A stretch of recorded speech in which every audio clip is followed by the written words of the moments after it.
When Augustus died and the empire passed to Tiberius, few in Rome ever imagined that Claudius, awkward, limping, stuttering Claudius, would one day wear the purple.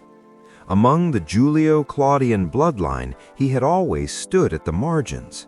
His mother once mocked him as a monster, and his own family kept him hidden away, thinking his physical disabilities reflected a broken mind.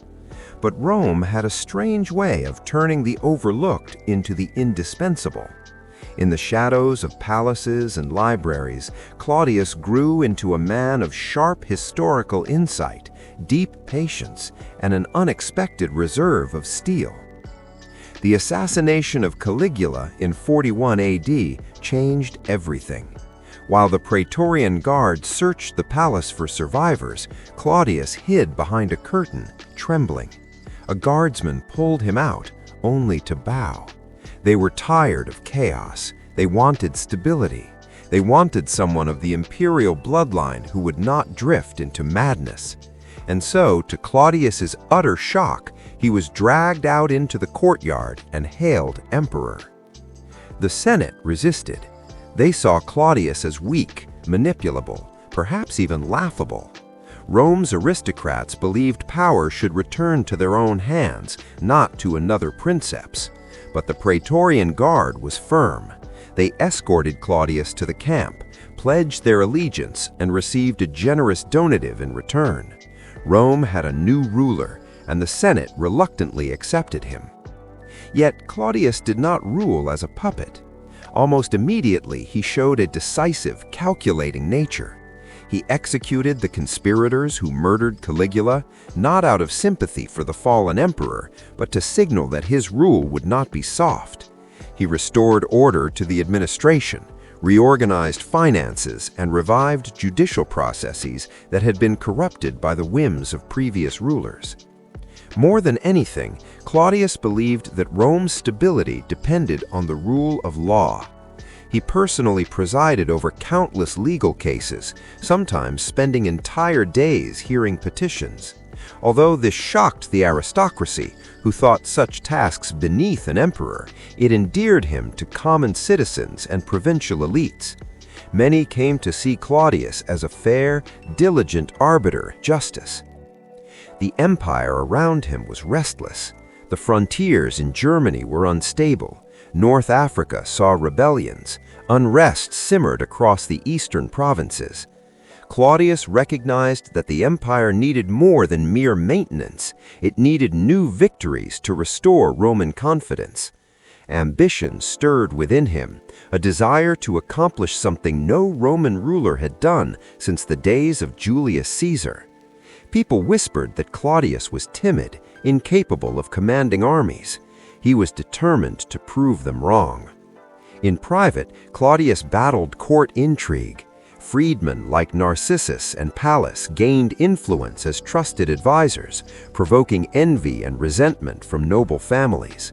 His marriage to Messalina spiraled into scandal and betrayal, culminating in her execution. Yet through every crisis, Claudius filled his power with quiet resilience. He was an emperor forged not by ambition, but by survival. By the end of his first year, Rome slowly realized that Claudius was neither a fool nor a pawn. He was something far rarer, a hard-working ruler who understood the fragility of power, the necessity of order, and the value of patience. For generations, Britain had existed at the edge of Roman imagination, a mist-covered island of tribal kings, unpredictable alliances, and raw natural wealth. Julius Caesar had touched its shores, but never fully subdued it. Later emperors considered the venture too costly or too uncertain. But Claudius, determined to legitimize his reign and silence those who doubted him, chose Britain as the stage on which he would prove his worth. In 43 AD, the opportunity came. A British king named Verrica, overthrown by rival tribes, fled to Rome seeking protection. Claudius recognized a perfect pretext. He ordered Aulus Plautius, a seasoned general, to lead 4 legions across the Channel. Even with Rome's military power, persuading the army to invade was no simple task. Many soldiers believed Britain lay at the world's end, haunted by spirits and populated by giants.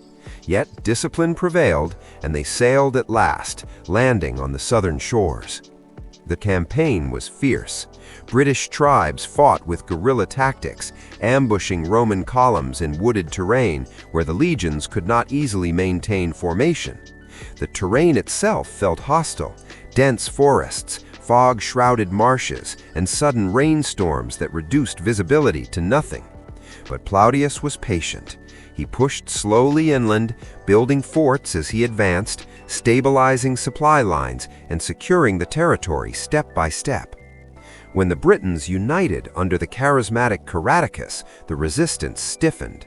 For weeks, the Romans fought uphill battles, literally, against fortified tribal strongholds perched on ridges. But discipline and engineering triumphed over ferocity. The Britons were forced to retreat northward.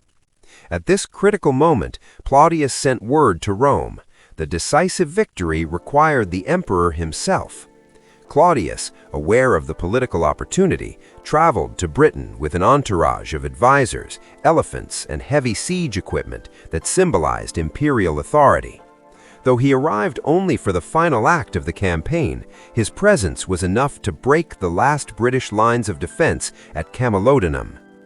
The city fell, tribal leaders surrendered, and there, on conquered soil, Claudius received the loyalty of 11 British kings. It was a spectacle Rome would not forget. Returning home, he celebrated a triumph, the first military triumph awarded to an emperor since Augustus. The conquest was more than symbolic. Claudius established Camalodunum as a Roman colony, positioning veterans there to maintain order. Roads were built, trade networks expanded, and Roman law began to shape everyday life. Over time, Britain transformed from a distant frontier into one of the empire's most valuable provinces, rich in metals, agriculture, and strategic harbors. For Claudius, the victory silenced the Senate's whispers. No longer merely the stuttering scholar lifted to power by accident, he was now a conqueror who expanded Rome's borders. The people embraced him with newfound respect. Songs were written in his honor, statues raised, coins issued to commemorate the victory. But success carried its own burdens. The court grew more suspicious, the nobles more cunning, and the demands of rule heavier. Claudius had proven himself on the battlefield, yet the true battles, those of politics, loyalty, and betrayal, were waiting for him back in Rome. When Claudius returned from Britain, the empire welcomed him with parades, flowers, and chants that echoed through the forum. Yet beneath the celebration, the political currents of Rome swirled with danger. For every senator praising his victory, 2 others whispered in private that he owed everything to the Praetorian Guard and his influential freedmen. Rome was never content with a stable emperor. Power invited jealousy. Claudius responded to political intrigue with diligence. He poured himself into administrative reforms, reorganizing the grain supply, improving the judicial system, and granting Roman citizenship to worthy provincial families. He believed deeply in the idea that Rome was not merely a city, but an empire of diverse peoples bound by law and benefit. This idealism angered conservative nobles who saw citizenship as a privilege reserved for the old Italian elite. His freedmen, Narcissus, Pallas, and Callistus, became essential pillars of his rule. They managed correspondence, finances, and intelligence networks. Their influence, however, sparked hostility among traditional aristocrats who resented the rise of former slaves to positions of enormous authority. Rumors spread that Claudius was weak, manipulated by his household. But those who worked closely with him knew the truth. He used his freedmen deliberately, knowing they lacked the political ambition to challenge him directly and were entirely dependent on his goodwill. In the palace, however, the greatest threat came not from senators or soldiers, but from his own family. Messalina, Claudius's wife, became infamous for her scandals, secret affairs, reckless parties, and political scheming. Her ambitions grew unchecked, and she allied herself with nobles who saw Claudius as an obstacle to their power. Finally, her betrayal exploded into the open when she attempted to marry another man, Gaius Silius, while Claudius was away. The act was not merely adultery, but treason, a symbolic attempt to replace the emperor. When Claudius learned of the plot, he was devastated but resolute. Messalina and her supporters were executed. It was one of the few times Rome saw him unleash swift and terrible justice. Afterward, Claudius became more cautious, more aware of the fragile balance between trust and survival. Agrippina, his niece, soon entered his life. Intelligent, organized, and politically sharp, she was the opposite of Messalina. Marrying her strengthened Claudius's ties to the Julio-Claudian bloodline and elevated her son, Nero. Agrippina quickly established control over the palace, sidelining rivals and ensuring her influence shaped the emperor's daily affairs. Claudius's later years were marked by heavy administrative labor, legal reforms, construction projects, harbor expansions, and new aqueducts that transformed the city's infrastructure. But with age came vulnerability. The palace murmured with rumors, some true, some invented, that Agrippina sought to position Nero as heir over Claudius's own son, Britannicus. Claudius sensed the danger, yet he moved slowly, as though weighed down by exhaustion. He once joked darkly that he had married 2 women who conspired to kill him, and that the third might succeed. In Rome, such jokes were rarely without consequence. By the time Claudius reached the final year of his life, Rome had changed. New aqueducts flowed with fresh water.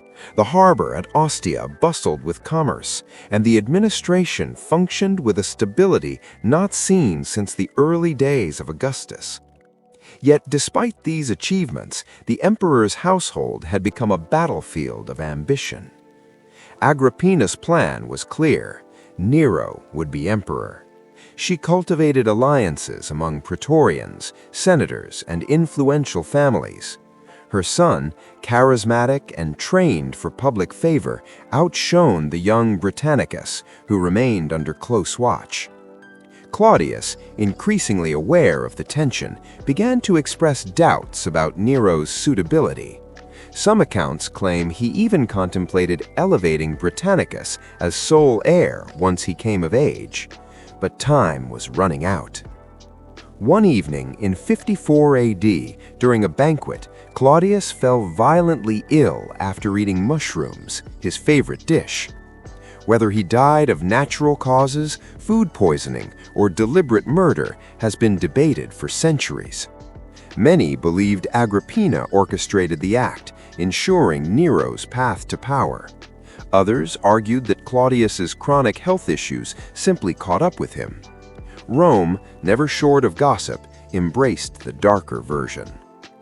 The emperor's death plunged the palace into swift action.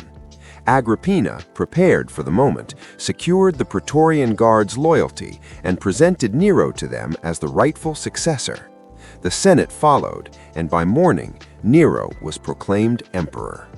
Britannicus, still a child, could not challenge the decision.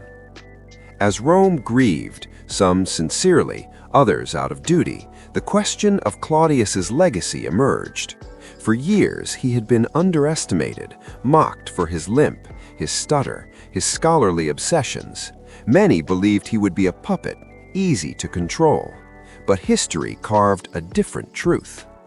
Claudius expanded the empire, reorganized the government, strengthened its infrastructure, and brought methodical order to chaotic institutions.